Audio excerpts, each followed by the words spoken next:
టీశాట్ ప్రేక్షకులకు వెల్కమ్ చెప్తూ ఈరోజు మనము గత పాఠ్యాంశాలలో నేర్చుకున్నటువంటి పబ్లిక్ అడ్మినిస్ట్రేషన్ అనే సిలబస్లో డీసెంట్రలైజేషన్ అండ్ లోకల్ గవర్నమెంట్స్లలో స్థానిక పాలనలో మనము చాలా డెడికేటెడ్గా చెప్పుకుంటున్నాం. అందులో ఇది 5వ పార్ట్గా మనం ఇప్పుడు చెప్పుకోబోతున్నాం. దాంట్లో మరి కర్ణాటక రాష్ట్రమే పంచాయతీరాజ్ చట్టం 10th మే మనం ఆ రోజు కూడా చెప్పుకున్నాం. 1993 నుండి అమల్లోనికి వచ్చింది. అంతేకాకుండా 73వ రాజ్యాంగ సవరణ చట్టం ద్వారా దేశంలోనే పంచాయతీలకు మొట్టమొదటిసారిగా ఎన్నికలు జరిపిన రాష్ట్రం కూడా కర్ణాటకయే. గత లెసన్లో చెప్పినటువంటి అంశమే మీకు ఆ రోజు కూడా చెప్పిన 73వ రాజ్యాంగ సవరణ. మరి ఈ రాజ్యాంగ సవరణ చట్టం ద్వారా దీని ప్రకారము దేశంలోనే పంచాయతీలకు మొట్టమొదటిసారిగా ఎన్నికలు జరిపిన రాష్ట్రం కూడా ఈరోజు కర్ణాటకయే. ఈ కర్ణాటక రాష్ట్రం ఈ భారతదేశంలో ఉండబడిన రాష్ట్రాలల్లో ముందు వరుసలో ఉన్నది. అందుకని ఈ చట్టాన్ని అమలు చేసింది కర్ణాటక రాష్ట్రమే. మళ్ళీ ఎలక్షన్స్ జరిపింది కూడా కర్ణాటక రాష్ట్రమే. ఈ విషయాలను మనం నేర్చుకునే ప్రయత్నం చేద్దాం. అయితే ఇక మరి ఎలా దీంట్లో ఉన్నటువంటి ఇంకా విధి విధానాలు ఏమున్నాయి అనేది ఇప్పుడు మనం నేర్చుకుందాం. రాష్ట్ర ఆర్థిక సంఘం,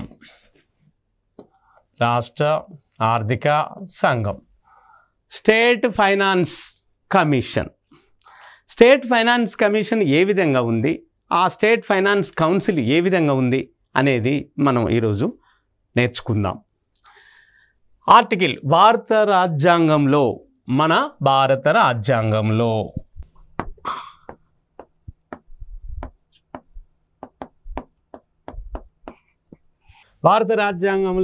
ఆర్టికల్ లేదా ప్రకరణ అన్న, అధికరణ అన్న, నిబంధన అన్న ఆర్టికల్ అని ఇంగ్లీష్లో అంటారు. అంతే. ప్రకరణ, అధికరణ, తర్వాత ఆర్టికల్ అనే పదం ఇంగ్లీష్లో, మళ్ళీ తెలుగులో ఇంకోటి నిబంధన అని కూడా అంటారు. ఇన్ని పేర్లతో పిలువబడేటువంటి మన భారత రాజ్యాంగంలోనే 243 క్లాజ్ 1. ఈ 243 క్లాజ్ 1 ఏం చెప్తుంది?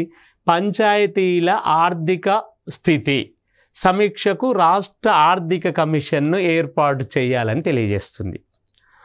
భారత రాజ్యాంగంలో పొందుపరచబడిన ఆర్టికల్ 243 క్లాజ్ 1 పంచాయతీల ఆర్థిక పరిస్థితికి, మరి అది గ్రామ పంచాయతా, మండల పంచాయతా, జిల్లా పరిషత్ ఇలాంటి లోకల్ గవర్నమెంట్స్కు సంబంధించినటువంటి పంచాయతీల మరి ఫైనాన్షియల్ పొజిషన్ ఎట్లా, రిసోర్స్ ఎట్లా అంటే వనరులు ఏ విధంగా సమీకరించుకోవాలి, ఇలాంటి అంశాలను గురించి వాటిని సమీక్షించుటకై మన భారత రాజ్యాంగ నిర్మాతలు భారత రాజ్యాంగంలో రాష్ట్ర ఆర్థిక కమిషన్ను ఏర్పాటు చేయడం జరిగింది.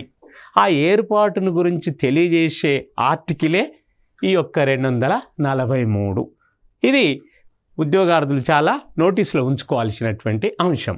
ప్రకరణ 243-1 ప్రకారం, మళ్ళీ క్లాజ్ 1 ప్రకారం 73వ రాజ్యాంగ సవరణ చట్టం 1992-93 అమల్లోనికి వచ్చిన సంవత్సరం లోపల ఒకసారి, ఆ తర్వాత ప్రతి 5 సంవత్సరాలకు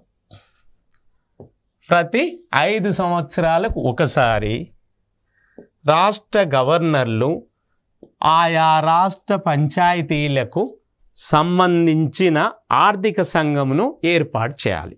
ఎవరు ఏర్పాటు చేయాలి? రాష్ట్రాలకు సంబంధించిన ఆర్థిక సంఘాన్ని అంటే ఆయా రాష్ట్రాలకు సంబంధించిన రాష్ట్రాల గవర్నర్లు మాత్రమే దీన్ని ఏర్పాటు చేస్తారు. అట్లనే ఎక్కడున్నది? మన భారత రాజ్యాంగంలో పొందుపరచబడినటువంటి ఆర్టికల్ లేదా ప్రకరణ 243 మళ్ళా 1 క్లాజ్ 1 ప్రకారము 73వ రాజ్యాంగ సవరణ చట్టము. ఎన్నో రాజ్యాంగ సవరణ చట్టం సార్? 73వ రాజ్యాంగ సవరణ చట్టం మన భారత రాజ్యాంగంలో పొందుపరచబడ్డది. అది 1992-93 అంటే 92 డిసెంబర్ నుంచి 93 జనవరి ప్రాథమిక కాలంలో నిర్మించబడ్డది కాబట్టి దాన్ని 92, 93 అని మనం పిలుచుకుంటున్నాం. కాబట్టి మరి ఆ రాష్ట్రాల గవర్నర్లు ఎవ్రీ 5 years ప్రతి 5 సంవత్సరాలకు ఒకసారి రాష్ట్రాల ఆర్థిక కమిషన్లను ఏర్పాటు చేస్తున్నారు అన్ని రాష్ట్రాలకు ఆయా రాష్ట్రాల గవర్నర్లు. మరి పంచాయతీల ఈ ఆర్థిక పరిస్థితిని ఆ సంఘము సమీక్షించాలి. ఇప్పుడు మనం చెప్పుకున్నాం పంచాయతీరాజ్ చట్టంలోని అది గ్రామ పంచాయతా, మండల పరిషత, జిల్లా పరిషత, ఇవన్నీ లోకల్ గవర్నమెంట్స్ కాబట్టి వాటికి సంబంధించినటువంటి ఆర్థిక పరిస్థితిని ఆ ఆర్థిక కమిషన్ లేదా ఆర్థిక సంఘము మరి దీన్ని రివ్యూ చేస్తుంది, సమీక్షిస్తుంది. ఎలా సమీక్షిస్తుంది? ఈ క్రింది అంశాలపై గవర్నర్కు తగిన సలహాలను ఇవ్వాలి. గవర్నర్ గారికి తగిన సలహాలను సూచనలను ఇవ్వాలి. అది ఎలా ఇవ్వాలి, ఎట్లా ఇస్తారు అనేది మనం నేర్చుకుందాం. రాష్ట్ర ప్రభుత్వం వసూలు చేసిన పన్నులు, ఫీజులు, ఇతర సుంకముల ద్వారా వసూలైన నికర మొత్తమును రాష్ట్రమునకు పంచాయతీలకు మధ్య పంపకం చేయుటలో దృష్టిని ఉంచుకొనవలసిన సూత్రాలు. అయ్యా, ఈరోజు గవర్నమెంట్ ఆఫ్ ద స్టేట్ అంటే రాష్ట్ర ప్రభుత్వం, కేంద్ర ప్రభుత్వానికి సంబంధం లేదు, ఇది రాష్ట్ర ప్రభుత్వమే. ఏమని చేస్తుంది రాష్ట్ర ప్రభుత్వము? పన్నులను వసూలు చేస్తుంది, ట్యాక్సెస్ను కలెక్ట్ చేస్తుంది. వసూలు చేయడము ఏంటి? ట్యాక్సెస్, తర్వాత ఫీజులు, ఇంకా ఇతర రకాలైన సుంకములు. సుంకములు అంటే పన్నులే. వీటి ద్వారా ఎంత వసూలైంది, ఆ వసూలైన నికర ఆదాయం ఎంత, ఆ నికర మొత్తము ఏదైతే ఉందో రాష్ట్ర ప్రభుత్వానికి మరియు పంచాయతీలకు మధ్యన పంపకం జరుగుద్ది. ఎవరెవరికి పంపకం మధ్యన జరుగుద్ది?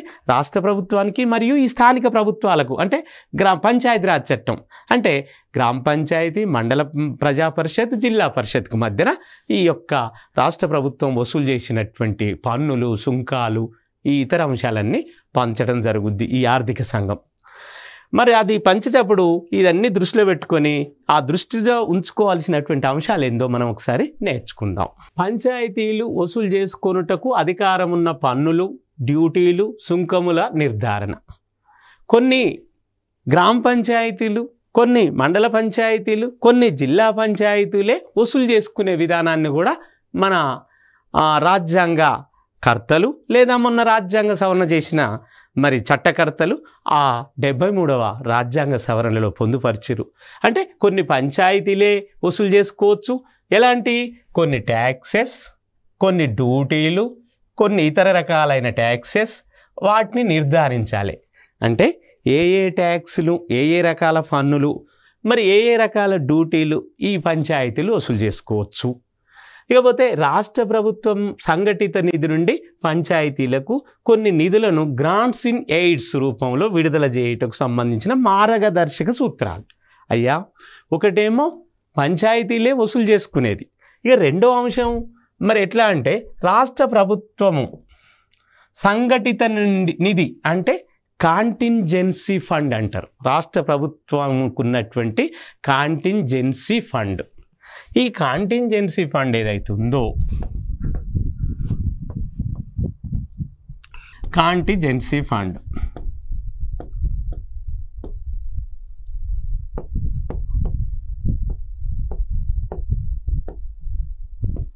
రాష్ట్ర ప్రభుత్వం యొక్క సంఘటిత నిధి. ఈ నిధి నుంచి పంచాయతీలకు కొన్ని నిధులు, ఫండ్స్ ఇస్తారు. ఆ విడుదల చేసేదాన్ని ఏమని పేరుతో పిలుస్తారు? Grants in aids. Grants in ఎయిడ్లు అంటే గ్రాంట్ ఇన్ ఎయిడ్లు అనే పేరుతో రాష్ట్ర ప్రభుత్వము పంచాయతీలకు నిధులను విడుదల చేసేటువంటి మార్గదర్శక సూత్రాలు అంటే గైడ్ లైన్స్, అవన్నీ ఈ యొక్క ఆర్థిక సంఘము పొందుపరిచిరు. ఈ సంఘంలో వాటి ఆ పొందుపరిచిన మార్గదర్శక సూత్రాల మేరకే రాష్ట్ర ప్రభుత్వము ఆ కాంటింజెన్సీ ఫండ్ నుంచి మరి నిధులను పంచాయతీలకు విడుదల చేస్తుంది. మరి ఎట్లా? పంచాయతీ ఆర్థిక పరిస్థితి మెరుగుపరచుటకు తీసుకోవలసిన చర్యలేంది? ఈ పంచాయతీ అది గ్రామ పంచాయతీ, మండల పంచాయతీ, జిల్లా పంచాయతీ, 3 స్టెప్లు అనుకున్నాం కదా. మరి వాటికి సంబంధించినటువంటి ఆర్థిక పరిస్థితి ఎట్లా? ఆర్థికంగా ఇబ్బంది పడితే అభివృద్ధి జరగదు. మరి కాబట్టి ధనం మూలం మిదం జగత్. దేనికైనా ప్లాన్లు చాలా ఉంటాయి, ప్రణాళికలు ఉండగానే ప్లాన్ వేసుకోగానే సరిపోతుందా? కాదు. అది అమలు జరగాలంటే దానికి ఖర్చు చేయాలంటే నిధులు అవసరం. ఆ నిధుల కొరకు ఏ రకంగా ఆ నిధులను మరి కలెక్ట్ చేయాలా ప్రజల నుంచి సుంకం రూపంలో, లేదా ప్రభుత్వం ఇస్తుందా, అదే రాష్ట్ర ప్రభుత్వం ఇస్తుందా, లేదా కేంద్ర ప్రభుత్వం ఇస్తుందా అనేటువంటి అంశాలను ఆ సందిగ్ధ వ్యవస్థలో పంచాయతీలు ఉంటే అభివృద్ధి ముందుకు జరగదు. కాబట్టి మరి ఆర్థిక పరిస్థితి మెరుగుపరచాలి. కాబట్టి ఎలాంటి చర్యలు తీసుకోవాలి ఈ పంచాయతీల ఆర్థిక పరిస్థితి మెరుగుపరచుట కొరకు అనేది ఇక్కడ మనం నేర్చుకుందాం. పంచాయతీల ఆర్థిక పరిపుష్టికి, ఈ పంచాయతీల ఆర్థికంగా దాన్ని బలోపేతం చేయడానికి సంబంధించిన గవర్నర్ చేత సూచించబడిన అంశములపై తగిన సలహాలు ఇచ్చుట. ప్రతి రాష్ట్రానికి రాజ్యాధినేత గవర్నర్ ఉంటాడు, ప్రభుత్వాధినేత ముఖ్యమంత్రి గారు ఉంటారు. ఇటు ముఖ్యమంత్రి గారు ప్రభుత్వాధినేత, అటు రాజ్యాధినేత గవర్నర్ గారు. ఆ గవర్నర్ గారు సూచించినయే, ముఖ్యమంత్రికి సంబంధం లేదు ఇక్కడ. కాబట్టి గవర్నర్ చేత సూచించబడిన అంశముల మీద తగిన సలహాలను తీసుకోవడం జరుగుతుంది. ఆ గవర్నర్ గారు ఏ అంశాల మీద మరి సూచిస్తాడో అలాంటి అంశాల మీద ఆ సలహాలను తీసుకొని మరి ఈ పంచాయతీలు అభివృద్ధిలోనికి ప్రయాణం చేయవలసిన అవసరం ఉంటుంది. మరి ఇది ఆర్థిక సంఘం పరిస్థితి. అది ఇకపోతే మనము నేర్చుకోవాల్సిన ఇంకొక అంశం ఏంటంటే, ఒకటేమో ఆర్థిక సంఘం, రెండోదేమో మరి రాష్ట్ర ఎన్నికల సంఘం, స్టేట్ ఎలక్షన్ కమిషన్, అదేమో స్టేట్ ఫైనాన్షియల్ కమిషన్. ఇప్పుడు మనం చెప్పుకున్న పాఠం ఫైనాన్స్ కమిషన్ అయిపోయింది. ఇప్పుడు మనం ఏ పాఠంలోకి ఎంటర్ అవుతున్నాం? Election commission. అంటే మరి దేశం మొత్తానికి ఉన్నటువంటి ఎలక్షన్ కమిషన్ వేరు, దాన్ని అక్కడ నిర్వాచన సదన్ అంటారు. అది న్యూఢిల్లీలో ఉంటుంది, భారతదేశానికి రాజధాని నగరమైన క్యాపిటల్ సిటీలో. మరి ఇదెవరు సార్? ప్రతి రాష్ట్రానికి స్వతంత్రంగా ఒక రాష్ట్రాల ఎన్నికల సంఘం, స్టేట్ ఎలక్షన్ కమిషన్ ఉంటుంది. ఇది స్టేట్ ఎలక్షన్ కమిషన్ అంటే ఒక రాష్ట్రానికి సంబంధించి ఆ రాష్ట్రంలో జరగవలసిన ఎన్నికల మీద తగు నియమ నిబంధనలు జారీ చేస్తుంది. ఆ రాష్ట్రాల ఎన్నికల సంఘం ఆ రాష్ట్రంలో మరి జిల్లా పరిషత్ ఎన్నికలు కావచ్చు, గ్రామ పంచాయతీ ఎన్నికలు కావచ్చు, మండల ప్రజా పరిషత్ ఎన్నికలు కావచ్చు, మున్సిపాలిటీల ఎన్నికలు కావచ్చు, ఇట్లా ఆ రాష్ట్రంలో జరుగుతున్నటువంటి ఎన్నికల మీద, లేదా ఒక ఎమ్మెల్యే గారు మరి రిజైన్ చేసినా లేదా మధ్యలో చనిపోయినా ఇలాంటి అంశాల మీద తగు జాగ్రత్తలు మరి చేయడానికి ఆ రాష్ట్రానికి ఎన్నికల కమిషన్ ఉంటుంది. ఆ ఎన్నికల సంఘం ఏం చేస్తుందో మనం ఇప్పుడు నేర్చుకుందాం. ఆ రాష్ట్రాల ఎన్నికల సంఘాన్ని ఏర్పాటు చేయడము, దాని నిర్మాణము మరి 73వ రాజ్యాంగ సవరణ చట్టంలో, పంచాయతీరాజ్ చట్టంలో ఏర్పాటు చేయడం జరిగింది, పొందుపరచడం జరిగింది. అది ఎలా ఉంది? భారత రాజ్యాంగంలోని 243K అధికరణం ప్రకారము, అంటే ఆర్టికల్ 243 ఆర్టికల్ 243 మళ్ళా K, దీని ప్రకారము అప్పుడు ఉమ్మడి ఆంధ్రప్రదేశ్ రాష్ట్రం, ఇప్పటిది కాదు, ఎందుకంటే 1993 సంవత్సరంలో జరిగింది కదా మరి భారత రాజ్యాంగానికి 73వ రాజ్యాంగ సవరణ. మరి అందుకని అప్పటిదే ఇక్కడ చెప్పాల్సింది ఉమ్మడి ఆంధ్రప్రదేశ్ రాష్ట్ర ఎన్నికల సంఘము. అప్పుడు ఉన్నటువంటి యునైటెడ్ ఆంధ్రప్రదేశ్ మరి స్టేట్ ఎలక్షన్ కమిషన్ గురించి సెప్టెంబర్ 1994లో ఏర్పాటు చేయబడ్డది. ఎప్పుడు ఏర్పాటు చేసిరు సార్ దీన్ని అంటే 1994వ సంవత్సరం సెప్టెంబర్ నెలలో. ఇక్కడ ఈ సెప్టెంబర్ నెలలో 1994వ సంవత్సరంలో మరి మన ఉమ్మడి ఆంధ్రప్రదేశ్ రాష్ట్రానికి రాష్ట్రాల ఎన్నికల సంఘాన్ని ఏర్పాటు చేయడం జరిగింది. మరి దీనికి సంబంధించిన విధి విధానాలు ఏ విధంగా ఉన్నాయనేది ఇప్పుడు మనం నేర్చుకుందాం. ఒక ఎన్నికల కమిషనర్ ఉంటారు. ఈ ఎన్నికల సంఘాన్ని మొత్తానికి ఒక ఎన్నికల కమిషనర్ గారు ఉంటారు. ఎలక్షన్ కమిషనర్ ఉంటారు. ఇతని పదవీ కాలము, ఆయన పరిమితి ఎంత అంటే డ్యూరేషన్ ఆఫ్ పీరియడ్. ఇతను ఈ యొక్క ఎన్నికల కమిషనర్ ఉంటారని చెప్పారు సార్, మరి ఇతను ఎన్ని సంవత్సరాలు పదవిలో కొనసాగవచ్చు అనేది ఇక్కడ మనకున్నటువంటి సందేహము. ఈ యొక్క ఎన్నికల కమిషనర్, రాష్ట్రాల ఎన్నికల కమిషనర్ 5 సంవత్సరాల కాల పరిమితికి నియమించబడతాడు. ఎన్ని సంవత్సరాలు? 5 సంవత్సరాల 5 years టర్మ్ అండి. 5 సంవత్సరాల పదవీ కాలం కొరకు ఈ రాష్ట్రాల ఎన్నికల సంఘానికి ఎన్నికల కమిషనర్ నియమించబడతాడు. మరి ఈ ఎన్నికల కమిషనర్కి సాయం చేయడానికి 2 సెక్రటరీలను కూడా నియమిస్తారు. ఒక ఎన్నికల కమిషనర్తోనే పని అవుతుందా? కాదు. కాబట్టి ఆ ఎన్నికల కమిషనర్కు సహాయ సహకారాలు అందించడం కొరకు 2 అంటే 2 persons, 2 వ్యక్తులను సెక్రటరీస్గా, కార్యదర్శులుగా, లేదా సెక్రటరీ అంటే కార్యదర్శి తెలుగులో. ఎంతమంది? 2 2 మెంబర్స్ను ఇక్కడ తీసుకోవడం జరుగుతుంది.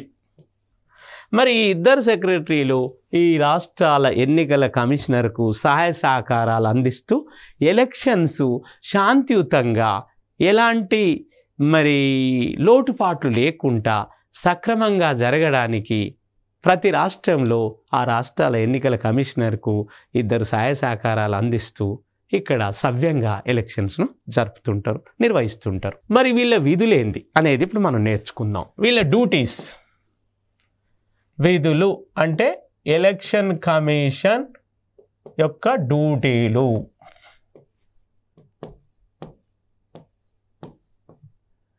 వీళ్ళ డ్యూటీస్ ఏందనేది ఇప్పుడు కావాలి. ఎన్నికల కమిషనర్ అయితేంది, అతనికి 2 సహాయ సహకారాలు ఉన్న 2 సెక్రటరీస్ కలిపి 3 వాళ్ళు ఏం విధులు నిర్వహిస్తున్నారు అనేది ఇక్కడ. 1, రాష్ట్రంలోని గ్రామీణ, పట్టణ, స్థానిక సంస్థలకు ప్రత్యక్ష మరియు పరోక్ష ఎన్నికలను నిర్వహిస్తున్నారు. అంటే ఒక రాష్ట్రంలో ఉండబడిన గ్రామీణ ప్రాంత ఎలక్షన్స్ అంటే గ్రామీణ ప్రాంతంలో సర్పంచ్ ఎన్నికలు వస్తాయి. ఇక మళ్ళీ అట్లనే మండల పరిషత్ ఎన్నికలు వస్తాయి, ఎంపీటీసీ, జడ్పీటీసీ, జిల్లా ప్రజాపరిషత్ ఎన్నికలు. అదేవిధంగా జిల్లా ప్రజాపరిషత్కు అధ్యక్షుడు, జిల్లా ప్రజాపరిషత్ అధ్యక్షుడు, మండల ప్రజాపరిషత్ అధ్యక్షులు, వీళ్ళను పరోక్ష పద్ధతిలో ఇండైరెక్ట్ ఎలక్షన్స్తో ఎన్నుకుంటారు. ఇండైరెక్ట్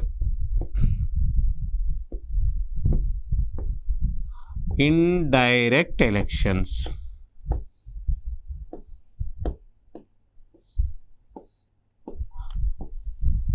ఇండైరెక్ట్ అంటే పరోక్ష. ఎవరెవరు? జిల్లా పరిషత్ అధ్యక్షులు కానీ, మండల ప్రజాపరిషత్ అధ్యక్షులు కానీ, వీళ్ళు ప్రత్యక్ష ఎన్నిక కాదు, పరోక్ష ఎన్నిక ద్వారా ఎన్నిక కాబడతారు. మరి డైరెక్ట్ ఎలక్షన్ ద్వారా ఎవరు ఎన్నిక కాబడతారు అనేది మనకున్న సందేహం. ప్రత్యక్ష ఎన్నిక ద్వారా మటుకు ఎవరు ఎన్నిక అవుతారంటే గ్రామంలో. ప్రత్యక్ష ఎన్నిక అంటే డైరెక్ట్ ఎలక్షన్స్. ఈ డైరెక్ట్ ఎలక్షన్ ద్వారా గ్రామంలో, గ్రామాన్ని మొత్తానికి అధికారి సర్పంచ్, గ్రామ సర్పంచ్ని మాత్రం ఆ గ్రామంలో ఉండబడిన ఓటర్ల లిస్టులో ఉన్న నియోజకులు అంటే ఓటర్లు ఎవరైతే మరి 18 సంవత్సరాల వయసు దాటిన, కుల, మత, వర్గ, వర్ణ, జాతి, జన్మ, స్త్రీ, పురుష ఎలాంటి విచక్షత లేకుండా 18 సంవత్సరాల వయసు నిండిన వారికి అందరికీ భారత ఎలక్షన్ కమిషన్ ఓటు హక్కును ఇస్తుంది. ఆ ఓటు హక్కు ద్వారా ఆ గ్రామంలో ప్రత్యక్షంగా ఆ గ్రామ సర్పంచ్ని ఎన్నుకుంటారు. దాన్ని డైరెక్ట్ ఎలక్షన్ అంటారు. అందుకని ఇక్కడ చెప్పిండు, రాష్ట్రంలోని గ్రామీణ, పట్టణ, స్థానిక సంస్థలకు ప్రత్యక్ష ఎన్నికలు, పరోక్ష ఎన్నికలు నిర్వహిస్తుంది. ఇది గ్రామానికి, మండలానికి, జిల్లా పరిషత్కు. ఇకపోతే పట్టణాలకు కూడా, మున్సిపాలిటీలకు మరి మున్సిపాలిటీ చైర్మన్, అట్లనే municipal ward councillors, municipality chairmans, ఇక్కడ వార్డు కౌన్సిలర్స్ను అట్లనే మరి మున్సిపాలిటీ చైర్మన్లను పట్టణాలలో ఎన్నుకుంటారు. ఈ విధంగా గ్రామీణ ప్రాంతాలల్లో మరి ఆ ఎన్నికలు పట్టణ ప్రాంతాలల్లో ఇలాంటి ఎన్నికలు నిర్వహించేటువంటి డ్యూటీలు అంటే విధులను ఈ రాష్ట్రాల ఎన్నికల కమిషన్ చేస్తుందనేది ఇప్పుడు మనం నేర్చుకున్నాం. మరి ప్రత్యక్ష ఎన్నికల కింద ఇక్కడ కొన్ని అంశాలు మనకు చెప్పిరు. ఈ ప్రత్యక్ష ఎన్నికలు అంటే డైరెక్ట్ ఎలక్షన్స్ ఏంటి అనేది ఇక్కడ మనం నేర్చుకుందాం. డైరెక్ట్ ఎలక్షన్ కింద గ్రామీణ పట్టణ స్థానిక గ్రామీణ పట్టణ స్థానిక సంస్థల పదవులకు ప్రత్యక్ష ఎన్నికలను అంటే ఈ డైరెక్ట్ ఎలక్షన్స్ను నిర్వహిస్తుంది. రూరల్ బాడీస్ అంటే రూరల్ మీన్స్ రూరల్ అనే ఇంగ్లీష్ పదానికి అర్థమైంది గ్రామీణ, బాడీస్ అంటే ఆ యొక్క ఎన్నికైనటువంటి బోర్డు సభ్యులు ఎవరు? 1 మెంబర్స్ ఆఫ్ ద జిల్లా పరిషత్ టెరిటోరియల్ కాన్స్టిట్యుయెన్సీ. మనం చెప్పుకున్నట్టు ఇంతకుముందు జెడ్పీటీసీ అంటే ఫుల్ ఫామ్ ఏంది? Z Zilla, P for Parishad, T for territorial, C for constituency. Zilla Parishad territorial కాన్స్టిట్యూయెన్సీ అంటే జిల్లా పరిషత్ ప్రాదేశిక నియోజకవర్గము. తెలుగులో జిల్లా పరిషత్ ప్రాదేశిక నియోజకవర్గం. ఈ జెడ్పీటీసీ అనే పదానికి ఇంత వివరణ ఉన్నది. మరి జెడ్పీటీసీ అదేవిధంగా మెంబర్స్ ఆఫ్ ది మండల పరిషత్ టెరిటోరియల్ కాన్స్టిట్యుయెన్సీ. రెండో అంశం విషయానికి వస్తే మొదటిదేమో జెడ్పీటీసీ జిల్లా పరిషత్ టెరిటోరియల్ కాన్స్టిట్యుయెన్సీ, రెండవదేమో ఎంపీటీసీ అంటే మండల పరిషత్ టెరిటోరియల్ కాన్స్టిట్యూయెన్సీ అంటే మండల ప్రాదేశిక నియోజకవర్గం. మండల పరిషత్ ప్రాదేశిక నియోజకవర్గం ఎంపీటీసీ, జెడ్పీటీసీ, ఎంపీటీసీ. ఇకపోతే మళ్ళా గ్రామ పంచాయతీ సర్పంచ్, గ్రామానికి ఉండబడిన గ్రామ పంచాయతీ సర్పంచ్. గ్రామంలో మరి ఈరోజు మొట్టమొదటి మెట్టు గ్రామంలో ఈ పంచాయతీరాజ్ సంస్థలలో మొట్టమొదటి వ్యవస్థ అయిన గ్రామ పంచాయతీకి ఈ యొక్క సర్పంచ్ గారు మరి ఆ విధంగా డైరెక్ట్ ఎన్నిక కాబడతారు. ఇకపోతే గ్రామ పంచాయతీ వార్డు మెంబర్స్ 4వది. ఒక గ్రామాన్ని 10 వార్డులుగా ఆ జనాభా ప్రాతిపదికగా 15 వార్డులుగా చేసి వార్డుకు ఒక సభ్యుడు చొప్పున 15 వార్డులు అయితే 15 వార్డు మెంబర్సు, 10 వార్డులు అయితే 10 వార్డు మెంబర్సు. అక్కడ ఉన్నటువంటి షెడ్యూల్డ్ కులాలు, షెడ్యూల్డ్ జాతులు, బలహీన వర్గాలు అంటే ఎస్సీ, ఎస్టీ, బీసీ, మిగతాయి ఓపెన్ కేటగిరీ. ఈ విధంగా ఆ వార్డులను విభజించి ఒక్కొక్క వార్డు నుంచి ఒక్కొక్క వార్డు మెంబరు ఎన్నుకొని తర్వాత ఆ అన్ని వార్డులలో ఎవరికి ఎక్కువ వస్తే అందులో నుంచి ఒక అతను ఉప సర్పంచ్. ఇక సర్పంచ్ని డైరెక్టే ఎన్నుకుంటారు. ఈ విధంగా అర్బన్ బాడీస్. ఇప్పుడు రూరల్ బాడీస్ నేర్చుకున్నాం, గ్రామీణ మరి మనం బాడీస్ నేర్చుకున్నాం. ఇప్పుడు అర్బన్ అంటే పట్టణ. అర్బన్ అంటే పట్టణాలలో ఉన్నాయి. ఎలా ఉన్నాయి? 1 ఈ అర్బన్ బాడీస్లలో 1 కౌన్సిలర్స్ ఆఫ్ మున్సిపల్ కార్పొరేషన్. మనం చెప్పుకున్నాం పట్టణాన్ని పరిపాలించే స్థానిక సంస్థ పేరు మున్సిపాలిటీ, నగరాన్ని పరిపాలించే స్థానిక సంస్థ పేరు కార్పొరేషన్. ఇప్పుడు అందుకని హైదరాబాద్ నగరం, అందుకని ఏమంటున్నాం? GHMC, greater Hyderabad municipal corporation. ఉదాహరణకు సూర్యాపేట అనేది మున్సిపాలిటీ, అందుకనే మున్సిపాలిటీ అంటారు. మరి ఇట్లా ఒక పట్టణాన్ని పరిపాలిస్తే మున్సిపాలిటీ, ఒక నగరాన్ని పరిపాలిస్తే కార్పొరేషన్, ఒక గ్రామాన్ని పరిపాలిస్తే గ్రామ పంచాయతీ, మండలాన్ని పరిపాలిస్తే మండల పరిషత్, జిల్లాని పరిపాలిస్తే జిల్లా పరిషత్. కాబట్టి ఇవన్నీ urban bodies, members of municipality. మరి కౌన్సిలర్సు మరి కార్పొరేషన్లా, మున్సిపల్ కార్పొరేషన్లా మెంబర్స్ ఆఫ్ మున్సిపాలిటీ, మరి మున్సిపాలిటీలో మెంబర్స్ను సభ్యులను. మళ్ళీ మెంబర్స్ ఆఫ్ నగర పంచాయతీలు అంటే మున్సిపాలిటీకి కార్పొరేషన్కి మధ్యన ఉండేది నగర పంచాయతీ. ఇటు మున్సిపాలిటీ కంటే పెద్దది, అటు కార్పొరేషన్ కంటే చిన్నది, ఇది మధ్యలో ఉంటుంది కాబట్టి దాన్ని నగర పంచాయతీ అన్నారు. ఓకే, ఈ విధంగా పరోక్ష ఎన్నికలు, వీటికి ఈ కింద పేర్కొనబడ్డాయి పరోక్షంగా. గ్రామీణ పట్టణ స్థానిక సంస్థలకు పదవులకు పరోక్షంగా ఎన్నికలు అంటే ఇండైరెక్ట్ ఎలక్షన్స్, ప్రత్యక్షంగా కాకుండా పరోక్ష ఎన్నికలు. ఈ రూరల్ బాడీస్లలో మరి ఎట్లా? గ్రామ పంచాయతీ ఉప సర్పంచ్, పరోక్ష ఎన్నికలలో రూరల్ బాడీస్లలో ఎవరంటే గ్రామ పంచాయతీ ఉప సర్పంచ్. గెలిచిన వార్డు మెంబర్లలో ఏ పార్టీకి ఏ కూటమికి ఎక్కువ వస్తే వాళ్ళ నుంచి ఒక ఆయనే ఉప సర్పంచ్. ఇక మిగతా చైర్మన్, వైస్ చైర్మన్ మండల పరిషత్తులలో వీళ్ళను కూడా పరోక్ష ఎన్నిక ద్వారానే ఎన్నుకోవడం జరుగుతుంది.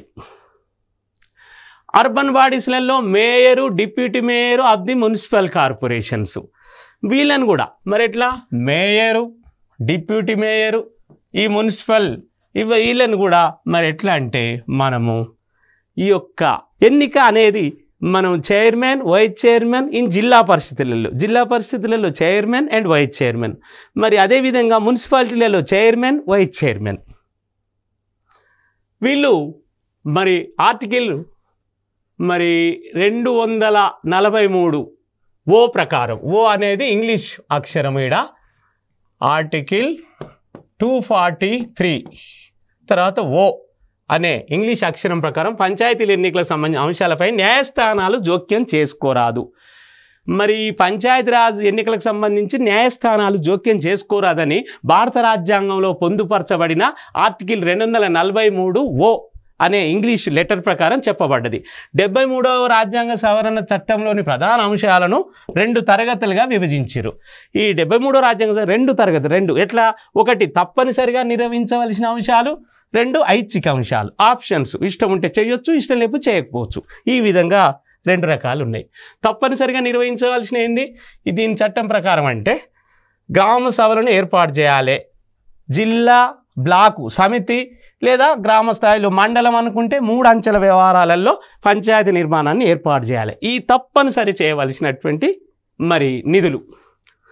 మరి తప్పనిసరి చేయాల్సిన విధులలో పదవులను ప్రత్యక్షంగా అన్ని స్థాయిలలో ద్వారా నియమించడం, పంచాయతీరాజ్ సంస్థలు ఎన్నికలకు పోటీ చేయుటకు వయస్సును 21 సంవత్సరాలుగా నియమించడం, కనీస వయస్సును 21 ఇయర్స్గా నియమించింది ఈ పంచాయతీరాజ్ చట్టము, 73వ రాజ్యాంగ సవరణ చట్టము. పై స్థాయి, మధ్యస్థాయి సంస్థలకు చైర్మన్, వైస్ చైర్మన్ పదవులను పరోక్ష ఎన్నికల ద్వారా, ఇదేమో ఇండైరెక్ట్ ఎలక్షన్ ద్వారా నియమించుకోవాలని ఈ యొక్క పంచాయతీరాజ్ చట్టం సూచిస్తుంది.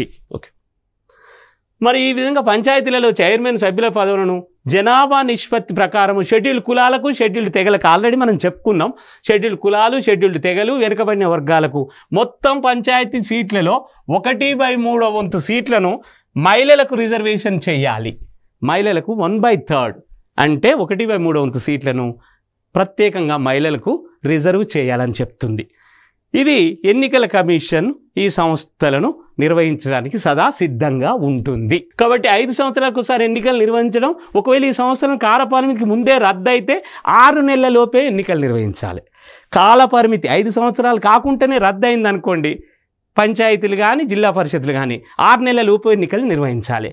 రాష్ట్ర స్థానిక సంస్థలకు మధ్య ఆర్థిక వనరులను పంపించేటకు ఆర్థిక కమిషను ఏర్పాటు చేయడం ఆల్రెడీ చెప్పుకున్నాం. ఆర్థిక కమిషన్, ఎన్నికల కమిషన్ను 2 వివరంగా చెప్పుకున్నాం.